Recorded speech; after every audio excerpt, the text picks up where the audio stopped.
Hi, and welcome. This is a Facebook series on Arizona Vote 2022. Did you know? So, just this is, I think, common knowledge that there's federal elections, state elections, county, cities, general elections, midterms, school districts, and all kinds of elections. I guess my question is, unless you want to add anything, how does one keep track of all this as a citizen who votes? Yeah, this is why I think voter education is so important because we as voters, we have a lot of work to do, right? When it comes to preparing to vote in an election. And, just this list here alone, our ballots can be pretty long sometimes. They can be front and back, and sometimes they can even be 2 pages. Mm. And so, what we're seeing here, we have all of these different levels of government is really what we're talking about, right? You have your federal government, and that's again your Congress, the president, our US senators, and those are the folks who are making our federal laws for us that impact the entire country. And then we have our state level here, the state level of government, where again, the leader of our state, governor, we have the secretary of state, the attorney general. These are our executive branch here in the state of Arizona. And then, of course, our state legislature, too.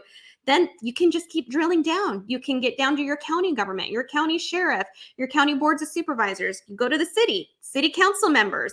And I think as a voter, it's just important to understand how each of those different levels of government impact you because they are all elected offices and they're all going to be on your ballot. And important decisions again are made on every single ballot. So I think having a resource if you go to azcleanelections.gov, we actually have all of those offices listed out for you. We explain their roles and responsibilities so you can understand what they do. And if you understand what those offices are responsible for, then you're going to better understand how they impact you. So if let's say, you're a mom, you've got some little ones and you like to take your kids to the library every day. Well, guess what? Your city council members are the ones who are funding that and making decisions on your library.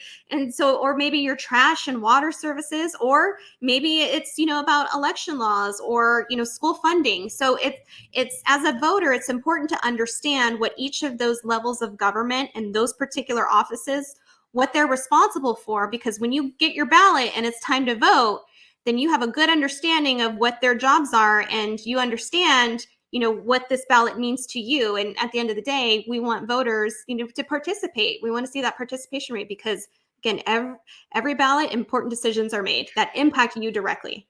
Before we close, do we have any numbers? I mean, how many people vote in Arizona, just briefly? Sure. Yeah, I would love to talk about numbers.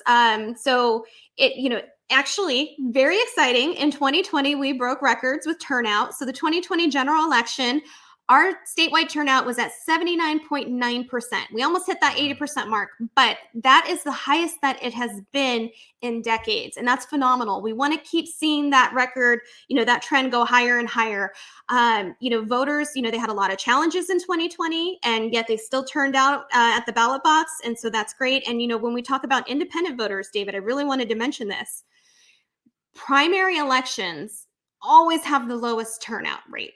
Mm. Folks turn out for the general election, but as Brendan explained, sometimes elections can be decided in the primary.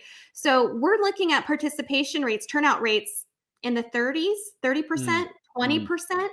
And then when we look at of that statewide turnout, the percentage of independent voters is even smaller.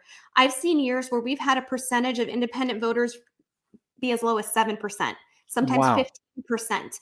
And Mm. so, a lot of education needs to be done so that independent voters, one, know that they have the right to participate in the primary, that they understand how, and then also understanding that connection to their government so that they'll want to participate. So, again, we want to see that turnout keep going as we did in 2020 with those high numbers. So I think, the more we can do to educate our voters, then hopefully we'll continue to see great participation rates in our midterms.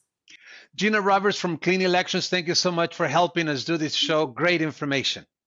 Thank you. Brendan Blake, Associate State Director for Advocacy, AARP Arizona, thank you so very much. Thanks, David. Stay tuned. We will continue with this Facebook series. We'll do more shows, so stay tuned and see you then. Take care.